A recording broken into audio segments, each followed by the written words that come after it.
Hi, this is Andrew Welsh-Huggins, and you're watching The Crew Reviews.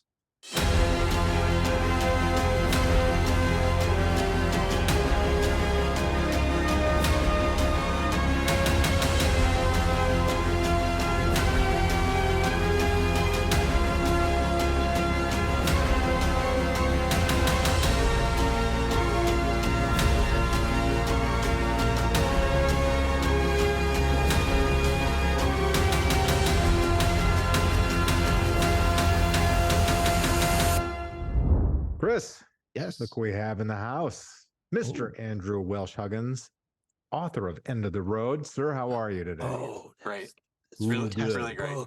Nice. Thanks. Okay. Thanks so much for having me on. Yeah, It's you great to bet. see you, Andrew. Really Yeah. great to be here. Okay. And the Yeah. reason is this: The End of the Road. It's a gripping crime novel that takes readers from Columbus, Ohio, one of my old stomping grounds as a child, to the rural areas Nice. and beyond. So, can you tell us what drew you to this setting and how it influenced your story? Yeah. Well, again, thank you so much for having me. Yeah. The End of the Road was a one-off for me. I published several books in a private eye series set in Columbus. I'm not a Columbus native, but I've lived here now 25 years. And along the way, I just realized Columbus was a great city to set mysteries in private eye series. The End of the Road just sort of, sometimes I labor over book ideas, but this idea sort of came to me in a flash. And the scene that came to me is one, without giving too much away, there's a scene at the end of the book where the two of the main characters, Penny and JP, are they're walking together towards a particular place, and that scene sort of stuck with me right from the beginning, and I knew I sort of had to write a book to get to that scene. And so this was a big departure for me from my other fiction, which is all classic first-person private eye. This is a third-person multi-perspective novel. And the other kind of goofy thing about it is I was a classics major in college and studied a lot of Homer. And early on, I decided to sort of loosely base some of the structure of the novel and some of the characters on Homer's Odyssey. And so the most obvious way that is the main character is named Penny. So she's my Penelope. Penelope. But instead of her sitting at home waiting for Odysseus to return from the Trojan Wars, she sets out. She's the one with the Odyssey, and instead of it being 20 years, it's 24 hours, and it's all in the service of her boyfriend, who's been shot and left for dead by this gangster, and her journey is basically to hunt the guy down. For different reasons, she decides she doesn't want to get the police involved. Her boyfriend Myles has been literally home one day from prison when he's shot, and she's not actually, although she's kind of a tough gal, she's not a gunslinger or anything. She actually has to go steal a gun to do this, and she's not really sure if she's going to survive it because she knows this gangster Pryor is tough. But she just decides the only way that she's going to get her and her boyfriend out of this mess is to take her best shot at Pryor. Andrew, I'm curious, Andrew, real quick. You said that the ending scene. Did you have JP's condition in, like, his physical condition? Was that in your head as you pictured that scene from the get, or did that? That's a really good question. I don't think I knew exactly what he was going to go through when I pictured that scene, but I knew that we had two people who were both pretty damaged goods at this point. Right. We're gonna be together, sort of headed for this final showdown. What a contrast of characters too, by the way. JP and then Penny. But Penny's she's such a compelling character and driving force in the story as she seeks that vigilante justice. But even in her pursuit of revenge, she still found it within herself to save not just someone, but like a couple people, actually. Right. What motivated you to create such a determined and complex character? And of course, like the most common question, did you base her off of anyone that you knew, or is she just a figment of your imagination? Yeah, another great question. So, part of this novel is sort of embedded deeply within where I live. So I live in Columbus. I live on the west side. I live in an older neighborhood. Our house is almost 100 years old. We live in a pretty stable, kind of middle-class neighborhood. But just to the east of us is a pretty tough part of town called the Hilltop. And the people there, have suffered. There's a lot of generational poverty. There's a lot of issues on the Hilltop. And I certainly had seen young women like Penny over the years. And the easiest thing to have done with her would have sort of made her a kind of down and out, woebegone person with no hope. And it's just not how I see a lot of the people on the Hilltop. They're struggling, but they're tough and they have good hearts. And so, she's not based on anybody in particular. I'd say she's maybe just a composite of people I've thought about and met over the years. But as often happens, at least with me, I had been working on this book for a while. I was into a third or fourth draft. I'll never forget, I was driving down Broad Street in Columbus. I looked over and there was a woman in a pickup truck driving. I said, "Oh my God, it's Penny." Don't take pictures though. Yeah, right. And that was one of these weird moments where I was like, it made me feel like I was doing the right thing. Like, like I have no idea who this woman is, what her story is, but she just had the look and the bearing of my characters. So I felt pretty good about that. So, that's where Penny comes from. Pryor, the bad guy, is sort of the flip side of that coin. Also a Hilltop guy. There's definitely some pretty bad people on the Hilltop as well. Yeah, he's pretty bad. Yeah. No conscience. Yeah. And so Pryor sort of comes from the same environment, but like two trees watered in the same soil, they grew differently. Yeah. And then JP, who is a sheriff's deputy from a rural county, a fictional county just west of Columbus. He is obviously a very different character than either of those two. He's never meant to meet up with them in any way, and part of the way the book works is it throws them together. I was a police reporter back in the day for a paper in Bloomington, Indiana, and this is back in the early 90s. And in those days, I covered lots of rural areas around Bloomington, and then lots of counties in southern Indiana. And, that was the kind of the glory days of small town journalism in a way. And there was also, we didn't have cell phones. I don't even think really we didn't even have the internet. Maybe a pager. Pager, and you had to find the payphone. Yeah. Yeah. Oh, I called many stories in from payphones. And anyway, I would be out at night. My shifts were 2 to 11, and it was very common for me to get called out to fatal car crashes and fires and also homicides. And again, in those days, in that part of the world, I knew the deputies. They'd let me into the homicide scene. And I don't know, in some ways, this is kind of a tribute to some of those deputies. JP is not modeled on a particular guy, but just, I just had this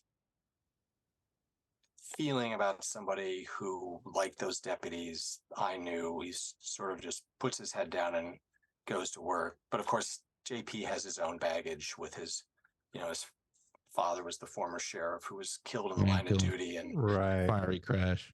And and JP, he's living under this cloud that I think it's safe to say if the events of the novel did not transpire, JP probably would have just schlumped along for a big chunk of his career. 20 years, 20 and collect a pension, get out. Get his 20 in, always regretted what might have been. And so I kind of like to think that colliding with Penny and Pryor actually was a good career move. Definitely. Well, you use the ticking clock kind of plot device, and that adds some urgency to Penny's quest for justice here. What can you discuss about your approach to creating tension and suspension in your storytelling in general? Yeah, so that was, very conscious that Penny does have a timeline. She Yeah. doesn't realize it at first, but the reader quickly figures it out based on the fact that Pryor leaves town after shooting Penny's boyfriend, and he ends up on this farm. You're not sure why, but he does things that very quickly indicate there's something afoot.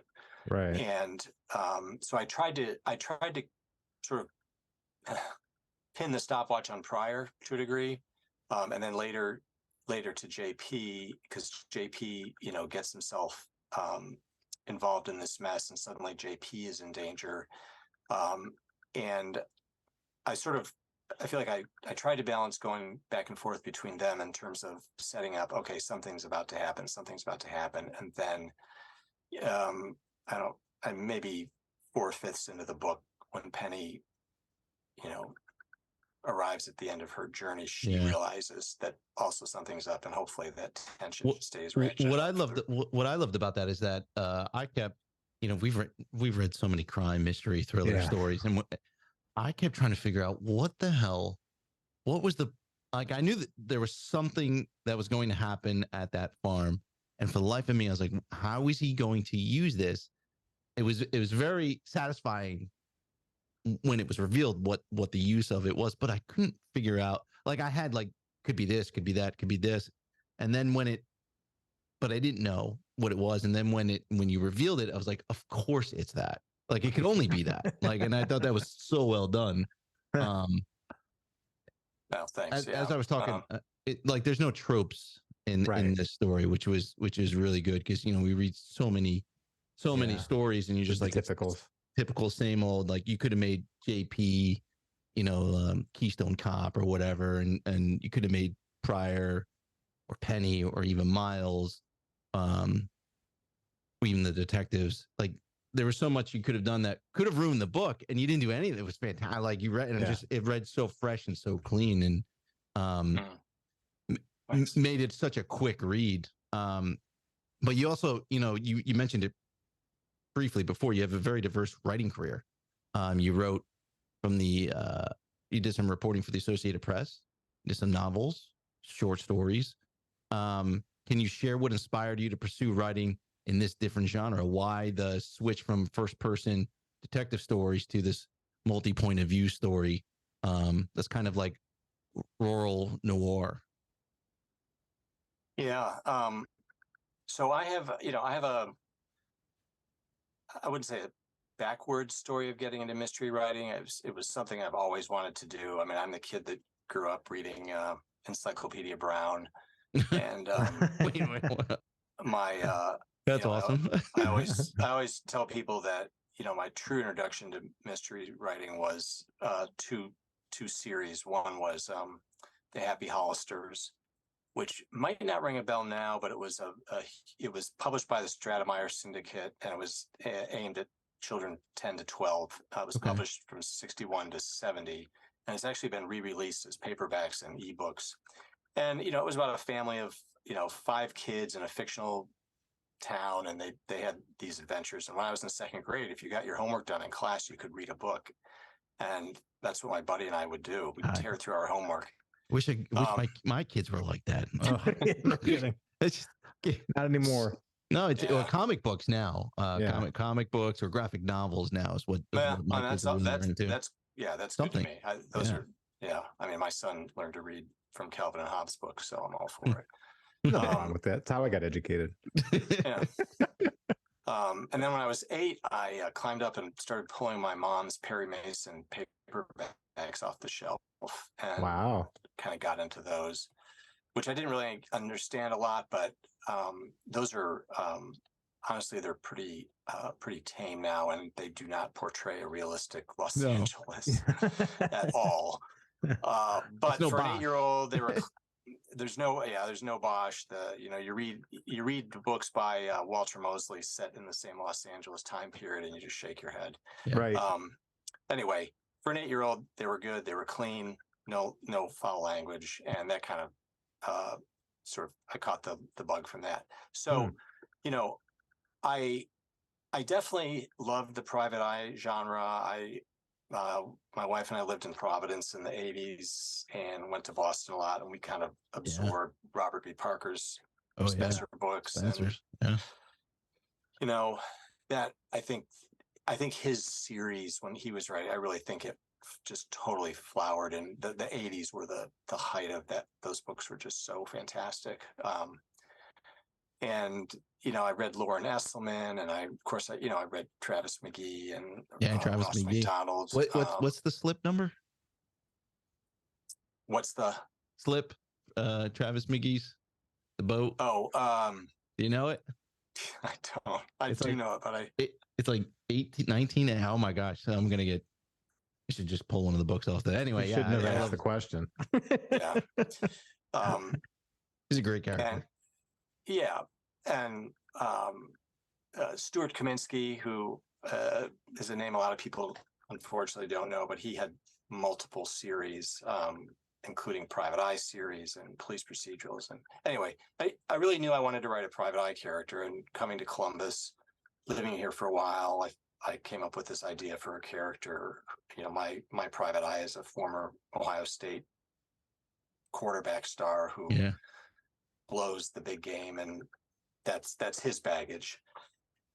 But I think, as I've been writing those books, I started writing short stories. A lot of those were set in the third person. I certainly read a lot of different kinds of crime novels. And I just knew when I set out to write The End of the Road, I knew I had these three characters, and I knew I knew it would be told a different way. It was a third person approach. I totally admire the writers who can mix third person and first person. I think it's astounding. But I didn't feel I could do that. So I just decided to make it third person. The thing about first person, it's a fun way to write. You're in the character's head the whole time. Right. Closer. But you're also in the character's head the whole time, and every single bit of information, every clue, everything, to be fair, has to be seen through that character. And you have to encounter difficult. That would be too difficult to do with the story. And I mean, it would have to be Penny, obviously, who would be the first person point of view, and then she would miss so much of what was going on. It'd be a shorter story anyway. But it just felt natural to do it this way. And since then I'm trying to launch another thriller, or launch a thriller series, and that's a third person, somewhat multi point of view kind of thing. And I haven't given up on the first person. I hopefully have another Private Eye book coming out next year. But cool. I mean, I hope that answers the question. It just felt, organically, I knew this was going to be a departure. Yeah, it's where your roots were at. Noir, most oftentimes, it deals with things like cynicism, moral ambiguity, kind of these bleak, settings. I think of like Northern Ohio and in Indiana, like that steel mill, the steel belt there. You were the editor of Columbus Noir, is that right? That's right, yeah. You showcased mystery stories set in different neighborhoods of Columbus, I believe. So how do you balance these elements while creating a narrative that keeps readers engaged and invested in the characters' journeys? Specifically to the anthology, you mean? Yeah, I think so. Just overall. Yeah. Yeah. Well, Columbus Noir, that's, part of the Akashic Books series. And, I'm pretty proud of that, partly because that was the first Ohio volume in that series. Now, since then, Cleveland Noir has come out, and that's also a great volume. But, what I wanted to do in that is literally showcase the city, because I think Columbus has some really fantastic, iconic neighborhoods that maybe people here know, but maybe people elsewhere don't know. Yeah. And the whole thing about noir, it's such an interesting topic. I mean, noir has come to mean so many things. As you said, it can give you a sense of bleakness. It can mean violence. It can mean dark imagery. And I think all those things are in The End of the Road. I tend to go with more of the postman always rings twice approach to noir.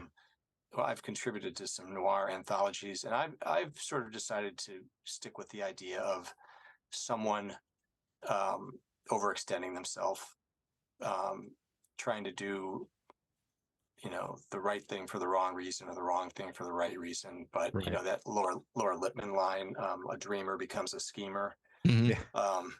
So I try to, when I write, especially noir short stories, that's the approach I tend to take. But it's a big tent, and a lot Yeah, of it people is. have described The End of the Road as rural noir, and I'm happy to be in that club. Yeah, Sure. I would definitely categorize it as that. Yeah. So, but why do you think it's so appealing to readers lately? I mean, at least it seems like it is lately. I mean, do you think people are just tired of the NYPD, LAPD settings, the bigger cities, like, and then because we have other authors and writers who watch our show or as part of our audience, how do you incorporate those elements like into your story? How do you grab from what you're seeing?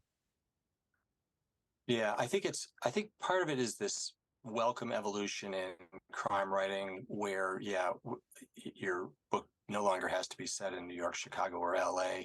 There's Right. a whole country out there. Yeah. I think part of the rural noir thing is colliding, if that's the right word, with our true crime obsession. And there's been so much great true crime, either podcast, movies, shows, books that Right. obviously follow wherever the crime is, and they're often in some of the most compelling true crime narratives we come across are in rural areas. And then also, I kind of think it's sort of like there's sort of a natural sense of um, it's kind of like the electric fence phenomenon. You drive through a beautiful Ohio countryside and you look at the fields and they're so gorgeous, and the Right. trees and the blue sky. And then you take a little walk and you come across a fence and you touch it and it it knocks you over. Yeah. And you realize that, okay, there's a subtext here. Pardon the pun, there's a subcurrent to this beauty. And I just think there's something compelling about pulling back the sheet and finding out what's really under there. Yeah. And certainly with small towns, I mean, this is kind of a trope, but I think it's sort of it's natural to look at a small town and try to figure out what's really going on there. I mean, I grew up in a very small town in Western New York State, and um, had just some small idea of Yeah. dark things that had Yeah. happened in that town. Well, you can hide in a big city as an individual, but you can't hide in a small town No, everybody knows because your everybody shit. knows Yeah. everything. Yeah. In your prolific writing career that you've had, you've explored the world of private investigators, like an Andy Hayes series, your standalone fiction, like The End of the Road, we're talking about today. How do you approach the differences in character development and storytelling between a series and a standalone? And do you have a preference?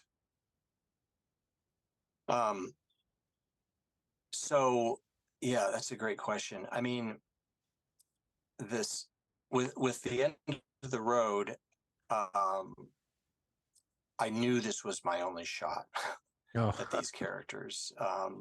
I just felt that this was not.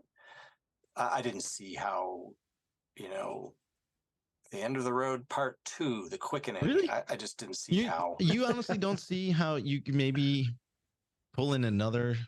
Like, I like these characters. I mean, yeah. I'm sure you did too. I mean, you Yeah, kill your darlings, I but mean, of any of them, I suppose I could see Penny coming back for another, yeah, someone Right. getting a hold of Penny. But for now, I will say, I just so enjoyed getting to know them for this one ride. Yeah. And I'd say probably, I mean, a big difference with my series books is that each character now has a pretty significant backstory. And I like being able to bring different characters in and out of different books. And also, there's obviously an arc. I mean, my private eye novels can be read individually, no matter when they came out, but there certainly is an arc to my character.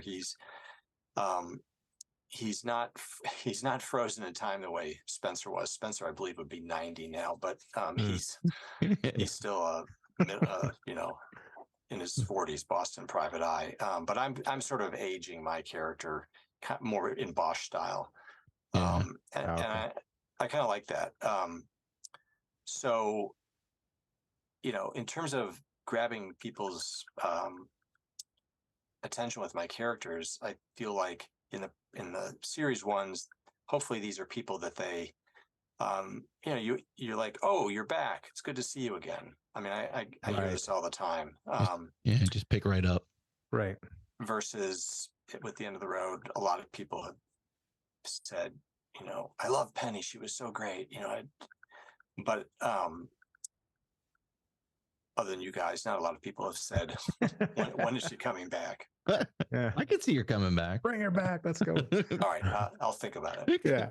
I get a Myles. And anyway, you had mentioned earlier off air that getting to this book, I was like, oh my gosh, you write this book. When did you write this book? And I thought I threw out like, was it last year or the year before? But you surprised me when you said it was 8 years ago that this. Yeah. So why so long? What happened? Yeah. Well, part of this is just a road to publishing story. I wrote this on a break between two of my private eye novels, and because I wasn't, I was under contract for those books, and those were one a year, and that's fantastic. I was so privileged, am so privileged to do that, but that also puts a lot of pressure on you to come up with an idea, and like you have to like, okay, what am I writing now? What am I writing now? And then have the editor go, yeah, okay, that's a good idea, Okay. and not say no, go back and find something better. And now you only have 10 months left. Yeah. Good luck. So The End of the Road was totally different. It was just an idea that popped into my head, and I was just able to write it kind of unfettered. And I pretty much wrote the first draft in a summer. Wow. Now, and it just sort of poured out of me. Now, the caveat I will say, if I were to look at that draft now, I think the bones of the story are there for sure. And definitely there are some scenes that are the same, probably verbatim. It did undergo a lot of drafts over the years. Different people made suggestions. And, the path to publication part of it is that I was unagented with the Private Eye series because that's published by a university press. I did not need an agent. When I was submitting The End of the Road, I decided to try to take it up a notch. And, I had a lot of rejections, all rejections, honestly. And a number of agents said, they said nice things about it, but, just it didn't grab turn them. me down. It didn't. Sounds like a familiar story. Yeah. We all have those stories. We have those stories too. Everyone's been there. That's publishing now. So bad. So I sort of went backwards on it, and this is just like a process thing, but I was fortunate enough to have a story picked up by Otto Penzler in 2020 for his best of short story anthology, which is always fantastic, and the best writers you find in that series. That's amazing that you get that. It's awesome you got picked up for that. Yeah, so that was just fantastic, and that was honestly, it was a story based on my experience living in Ireland in the 1980s. So it has nothing to do with any of this. Ooh. But that was exciting back then. What year was that? What year did you? I was there in. I wrote the short story in 2017. Yeah. Is that when it was? It came out best of. Was it the 2017 edition or 2018? It came out. It was Mystery Tribune that published it in spring of 2020. So I guess it came out in the following year, in the anthology the following year. Actually, I guess it was 2021. I probably have it. Yeah. So that gave me this connection to Otto, and I certainly, I loved those anthologies, and I knew the kind of books Otto published, and I just decided to go for it. I sent in the manuscript. And unagented. You didn't have an agent. You sent, nope. Wow. I just sent it. You said it directly to Otto. I did. Yeah. And slightly long story short, he accepted it. He offered me a contract. Wow. And then I went back to some of the agents that had rejected me. Here, I got this piece of paper. Said, I've got a contract. Easy paycheck. Interested? Yeah. Did you pay yourself 10% plus? I should have. I'm bringing you the work. Giving myself a commission. So anyway, so one of the agents said yes, and I signed with that agency, and that's how I got an agent. And I've actually heard versions of the story from other writers too. So do it backwards. And one of our good friends, Jack Carr, writes the Terminal List. James Reese stories.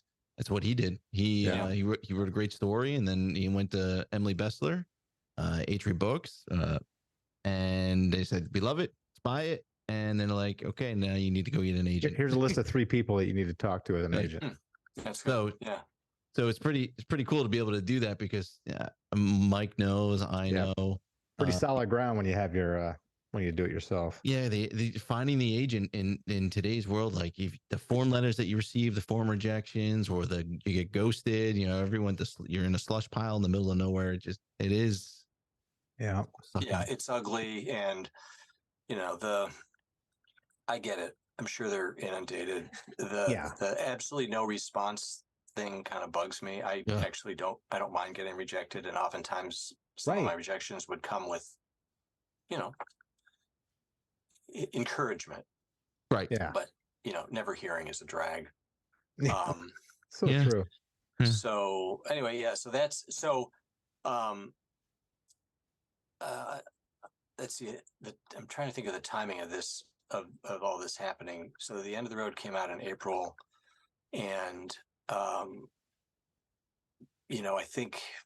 think all the edits and everything were over by March of 2022. So as happens in publishing, I will say Otto gave me some fantastic feedback, and he helped me fix some problems that I hadn't seen, and that's what a good editor does. Yeah.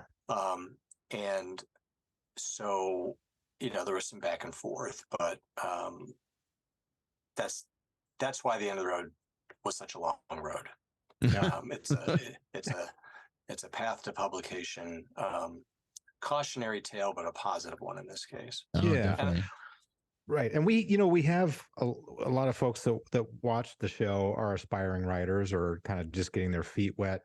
And some of them might be interested in this genre for whatever reasons. So, you had a career, in reporting before this all kicked off. So what sort of wisdom or tidbits would you give somebody that wants to jump into this particular genre to, bring some authenticity to the voice? Because, they're going to read like you, they'll read like S.A. Cosby, and then they'll read somebody that just doesn't get it. So what sort of kind of wisdom or pearls can you throw out there for folks that are kind of in that situation? Well, the first thing is you've hit on this, which unfortunately always needs to be emphasized, is that people who are interested in writing a book in a particular genre, we'll say mystery, they should read a lot of mysteries. Yeah. They should start to understand the genre that they're interested in. I have certainly been approached by people who are interested in writing a book, and when I query them on their favorite mystery writer, the first answer I get is Agatha Christie, and the second answer I get is I love Sherlock Holmes. And I love both those authors and characters too, but not real current though. No, but and it's understandable when you're just starting out. But I always encourage people to, I sort of run a little test, like, well, tell me who you're reading. Who do you like to read? And when they start telling me, when they start throwing out names like S.A. Cosby or Walter Mosley or Dennis Lehane or Michael Connelly or Karen Slaughter, and I'm like, okay, those are huge They names. get it. yeah, you get it. Yeah. And then the bigger picture thing I would say is, I always tell people, you have to do two pretty important things. You have to settle in and play the long game. Yeah. And I mean the long game. Yeah. What do you mean? What do you mean by that? I mean, you need to be thinking years. Oh, yeah. There's no instant gratification in this. No. No. I mean, everybody, in fact, I mean, I don't know. I just met a woman recently who, sent her manuscript to an agent. And I mean, she had an agent in 3 weeks, and that's just forehead slapping annoying. Yeah. But it's also so rare. So rare. Or you could be Todd Goldberg, who's been on our show, Lee Goldberg's brother, and Todd sells his first book for 7 figures, and then it gets optioned for 7 figures, and his brother the whole time is like, just be careful, you get a pocket, you got to make this money last, and then gets a 7-figure option from Hollywood, and he's like, his older brother's like, what the fuck? Like, are you kidding me? I'm playing the long game. What are you doing? Right. And then he's gone on and written some really amazing stuff, but still, like, right out of the gate, awesome. Yeah.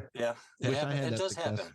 Oh yeah, it just pisses you off to no end. But yeah, good for them. I'm happy for him. I'd like to be happy for me too, though. Right. Exactly. So I just it's such a cliche, but don't be discouraged. You're gonna be rejected. Rejection. Process has to make you happy, right? I mean, the process of what you're doing has to give you some satisfaction.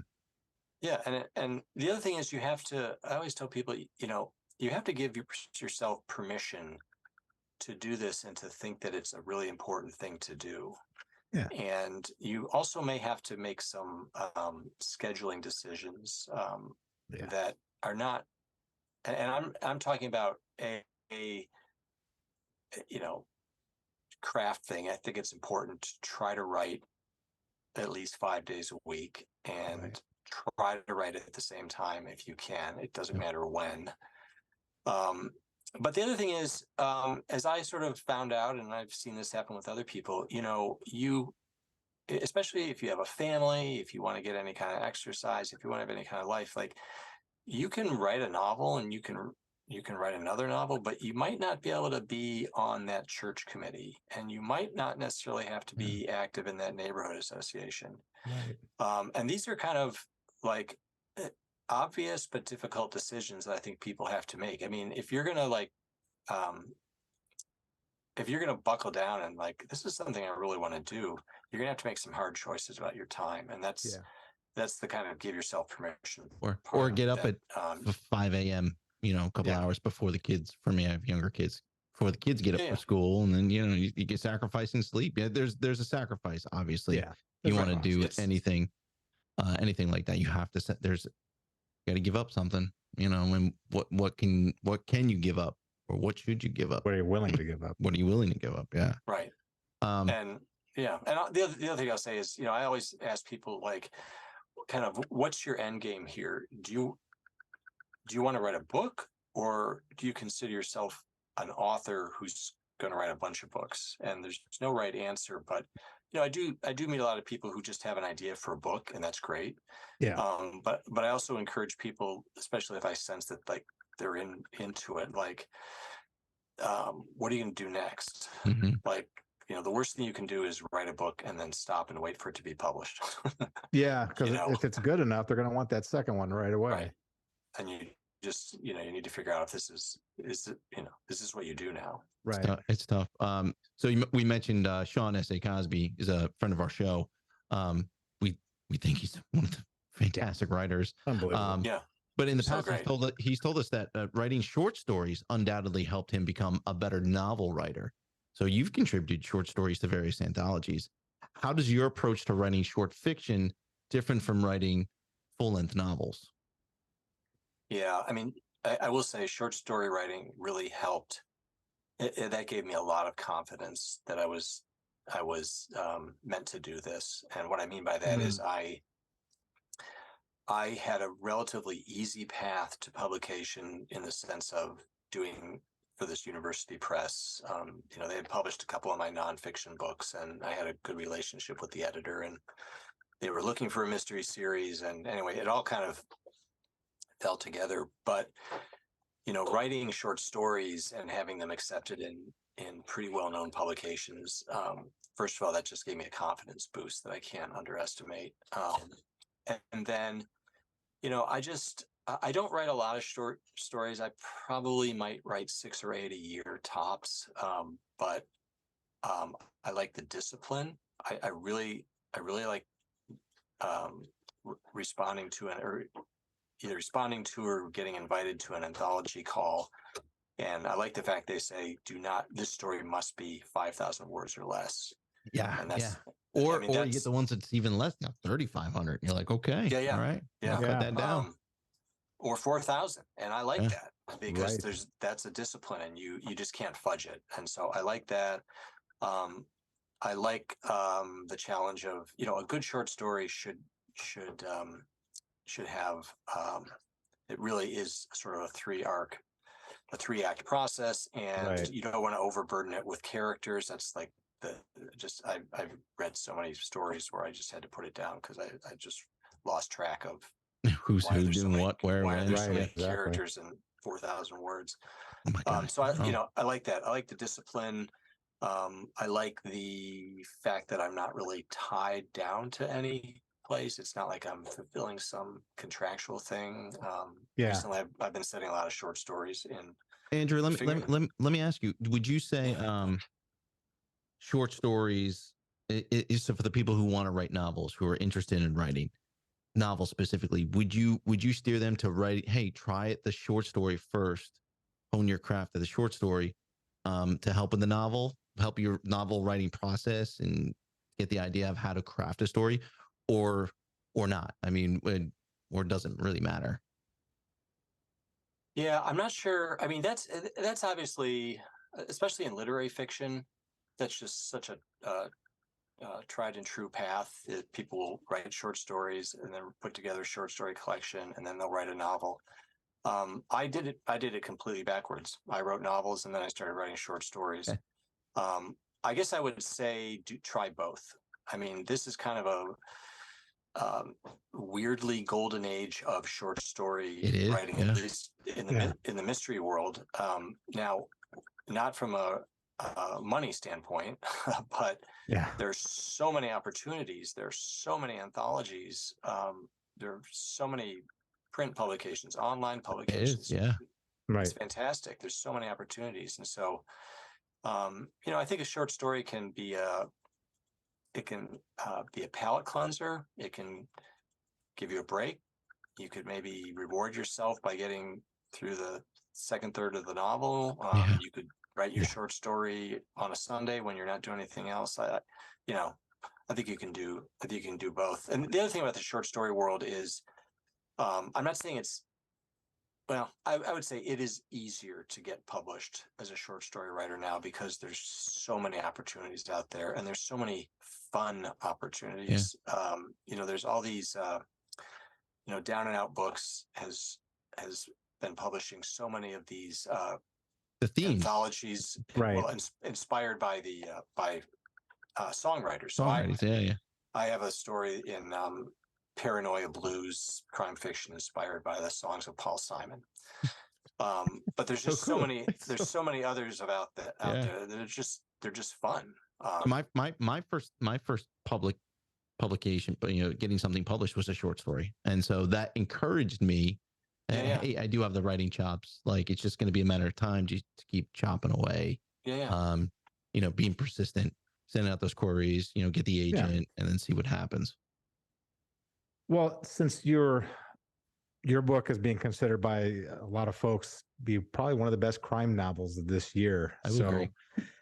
If you can, is there anything coming out in the near term for your fans and potentially new fans that you're willing to talk about or tell us about? Sure. Well, I'll mention three things. I have a novella coming out. Murderous Ink Press is putting out a collection of longer fiction in January, and this is actually a reprint of a novella that I did for Down and Out Books, but it's honestly one of my favorite things I've ever written. It was in their Guns and Tacos series. That just sounds awesome, by the way. I mean, so real quick, the conceit of that series was the stories had to take place in or around Chicago, and at least one scene had to involve a taco truck and someone named Jesse. Brilliant. So I got to go buy that now. Yeah, that sounds awesome. Yeah, that was what's really the title? fun. What's the title? What's the title of the novella? Mine is Smith and Wesson with a side of chorizo. Beautiful. Now I'm hungry. That's awesome. So, yeah, I have a bunch of short stories that are actually about to come out. Black Cat Mystery Magazine is about to publish one. Cool. And I've got one in Alfred Hitchcock and one in Ellery Queen that are coming out later this year. Oh, wow. And then the other main thing I guess I'm working on is I've published 4 stories about a character named Mercury Carter, who is a freelance courier. He delivers items, information, and sometimes even people. He's never missed a delivery, and he'll do almost anything to make sure that never happens. Nice. Kind of like the premise of that. Yeah. Yeah. The shtick is that he's a former. His backstory is he worked for the U.S. Postal Inspection Service as an inspector. And friends of mine. Yeah, and as a lot of people don't know, I mean, these are the equivalent of FBI agents. They carry guns. They have arrest powers. Right. So for different reasons, he ends up freelancing, and he has I'll call them sort of. He'll be delivering something. Sometimes it's sensitive material, and sometimes it might just be a expensive necklace that someone just doesn't want to trust to the regular mail services. Yeah. And he ends up having like Jack Reacher style encounters along the way. Nice. So I'm finishing up with working on some stuff with my agent on the first novel length adventure of Mercury Carter. So I don't really have a publication date for that, but we're going to start submitting it soon. Oh, good luck with that. There's thanks. Yeah, there's a bunch of information on my website about the short stories he's been in. If anybody's interested about those short stories, you can go to Andrew. What's your website? It's andrewwelshhuggins.com. Just my name.com.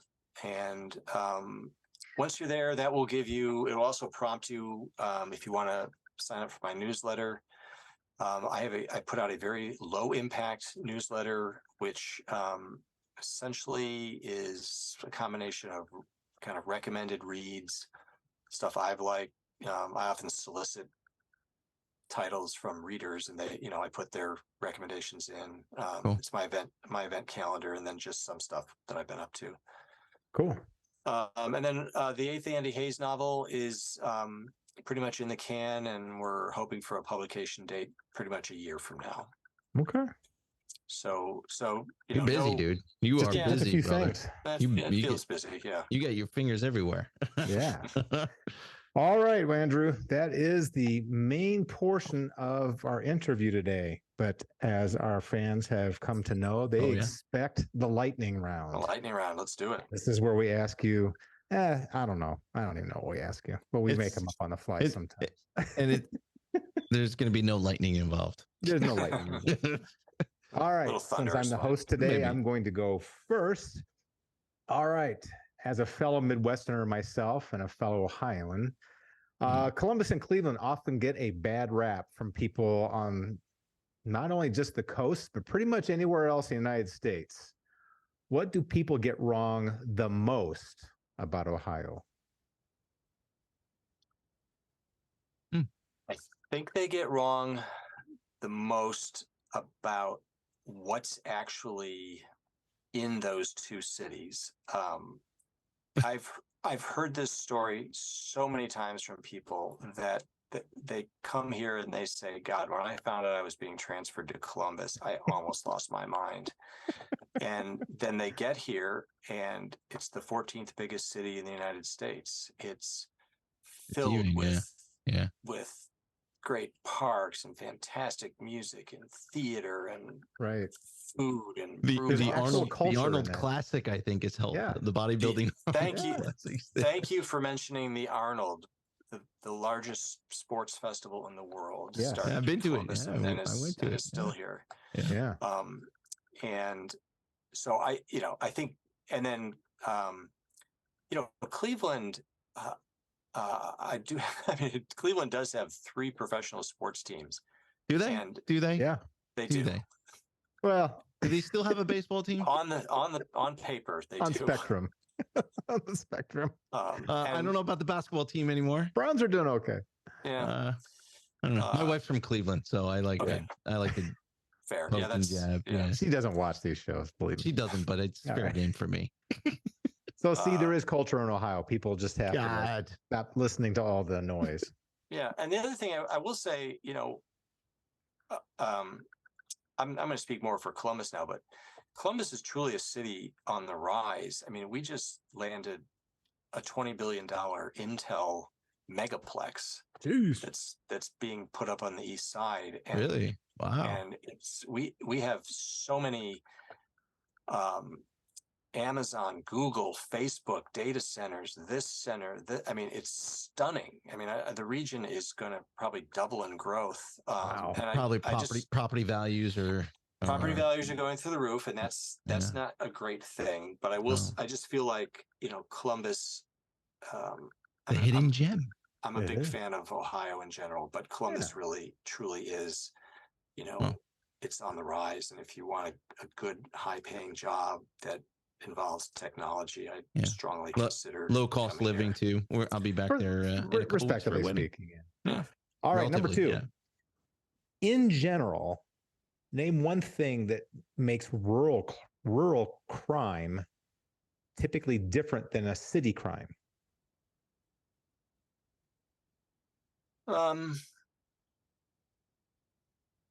I'd go with motive.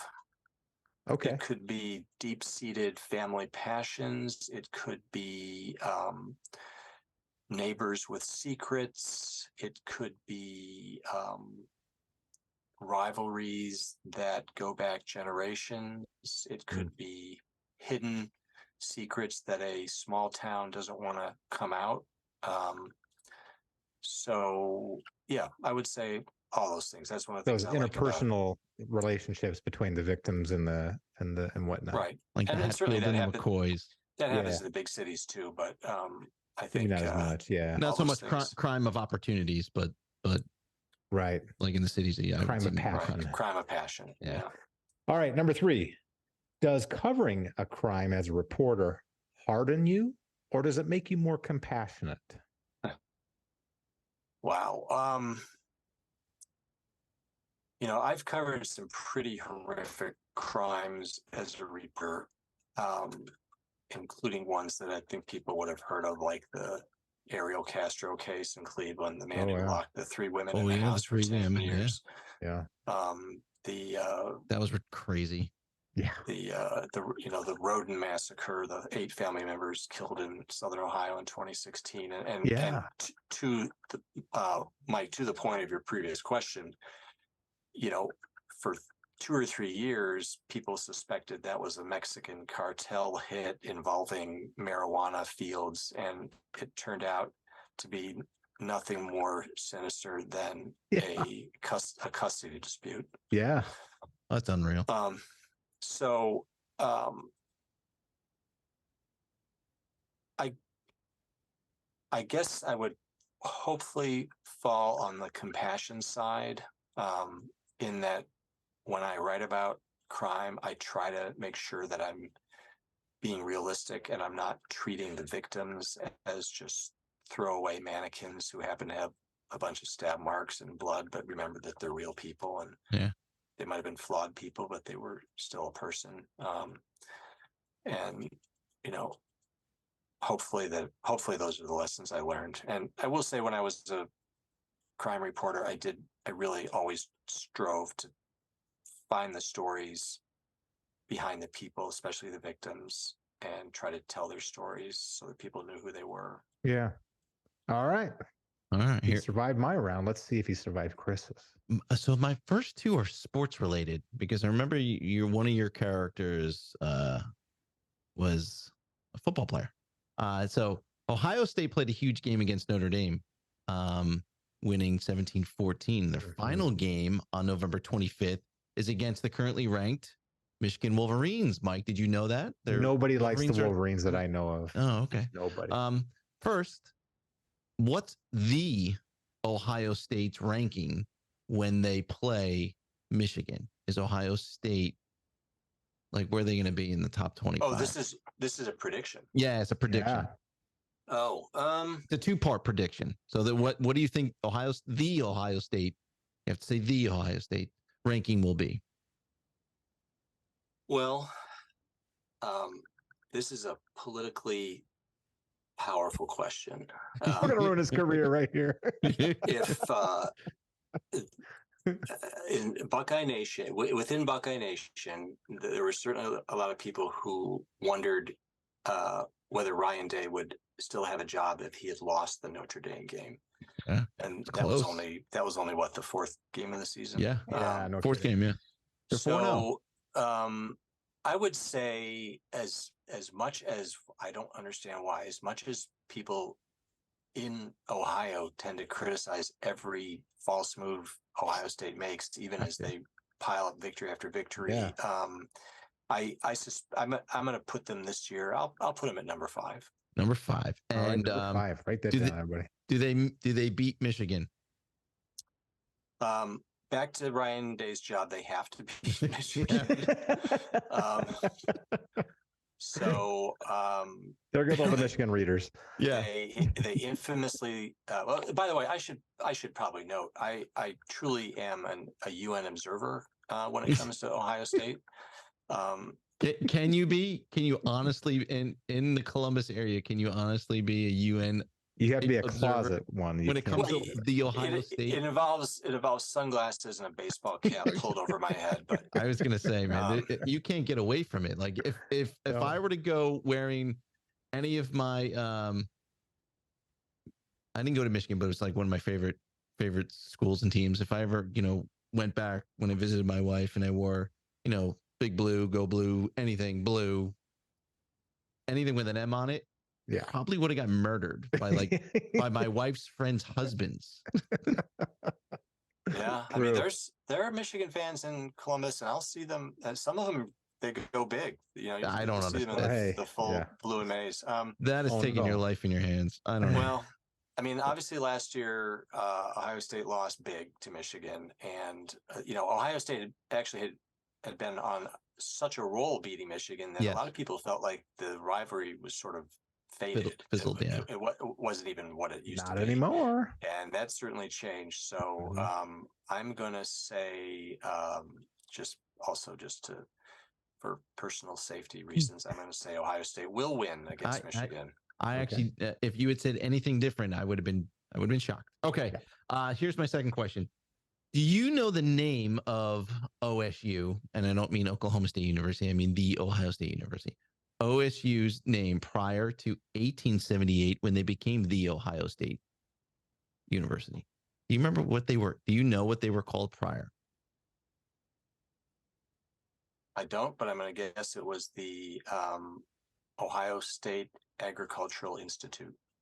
So close. Yeah. Ohio Agricultural and Mechanical College. Okay. Not bad. I'll give it to him, Mike. I think I had to look that up. I didn't know. Yeah. Okay, so 2 football questions now. Serious question, and this will be your. Wait, those weren't serious? No, they're not serious. They were. As a Michigan fan, they were silly questions. Your answers were silly, also. Terrible. Yeah. So, but anyway, the last one's actually serious. There are 5 methods of execution in the United States. There's lethal injection, electrocution, lethal gas, hanging. I didn't realize it's still legal, and firing squad, which I think is Utah. Yeah. Personally, I don't believe the state should have the power to murder her citizens. But does and a majority of U.S. adults strongly or somewhat favor the death penalty for convicted murderers? I don't agree. I'm not on that side. But do you think our country will ever get to the point where capital punishment, a federal capital punishment, state capital punishment, is outlawed? I do, actually. Is it like within our lifetimes, or do you think it's like great grandkids? I think it could be within our lifetimes, honestly. We've seen such a sea change. And I'll just use Ohio as an example. I wrote a book on Ohio's death penalty, and one of the things people have forgotten is that in 2007, Ohio was the second busiest death penalty state in the country after Texas. Wow. I'm sorry, when was this? 2007? That was 2007, I believe. Jeez. Never would have guessed. So fast forward to today, we have a Republican governor, Mike DeWine. We have had no executions in Ohio since July of 2018. There will be no executions in Ohio while DeWine is governor. He has issued multiple reprieves. We have an unofficial moratorium.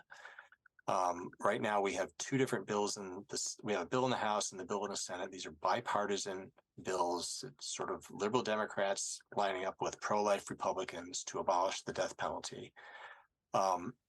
And I don't know if that's going to happen this session, but I just feel like we're on the cusp in Ohio of probably getting rid of capital punishment.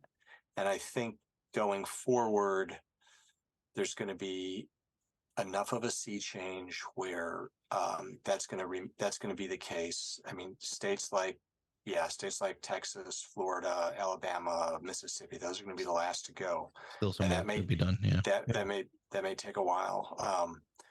But I suppose the one asterisk I'll put there is if I had to guess, there will probably, especially at the federal level, there will probably always be something on the books for terrorism. Yeah. That's what I was right. thinking. I think we still have a treason. We do. Yeah. So I'm guessing those would probably be hard to get rid of, but practically speaking, they wouldn't be used for like murderers or rapists. Yeah. Not that those people don't deserve, harsh. I just don't think that the state should have the power to murder citizens, unless like they're, obviously in the commission of committing a heinous crime, But anyway, right. Anyway. I think we should be really, really careful about giving government the authority to take away life, because it sounds good for a certain class of people, but as history has shown us, this can grow quickly. The category of victims can grow quickly. Well, hey, glad we ended on a real upbeat note there. I love it, right? So we talk football, and then you're like, what? Well, here we are. Let's talk something serious. Let's talk, ending capital punishment, and when we should be talking. And should finish talking about the road. Andrew, this is great. We loved having you on here. You came highly recommended to us, and we're very thankful for the folks that pointed you out. Yeah. What a great novel. I think there's more to these characters. If you ever feel like exploring a little more, we'd love to hear about that. So super fast read. Character story, just it's original. It sat with me. I thought about it. I thought about the characters. It's so well written. It's crisp. It's very taut. It's refreshing that we're not back in LA, right? I mean, yeah, and it's for we interview a lot of military thriller authors. This is a really good diversion if you wanted to reach out and read something like Sean S.A. Cosby. Yep. Well, thanks. There you go, folks. That's the highest compliment. I really appreciate it. So congratulations, and thanks for coming on. Thanks. So good to be here. Cheers. Look at what we had on the show today. Mr. Andrew Welsh-Huggins. And Welsh-Huggins, hyphen. The End of the Road. More great noir, folks. Loved it.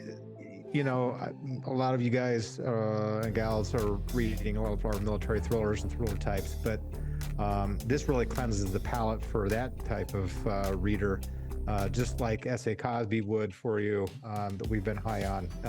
Same here, folks. Really worth your time. Fast read. You'll get through it. It kind of lasts with you. So yeah, just like the story we did our last show. Was something like that. Listen, our friend of the show, Jim Thompson, who helped us co-host previous show, right? He said this was also another fantastic book. And when Jim says stuff like that, I'm like, dude, let's go get it and read it. Trust our readers. Exactly. So awesome. Raise a glass. Raise a glass. I got to stay awake, so I got to drink the soda. Thanks. Gotta go back and save people. God damn it. All right. See you guys. Prost.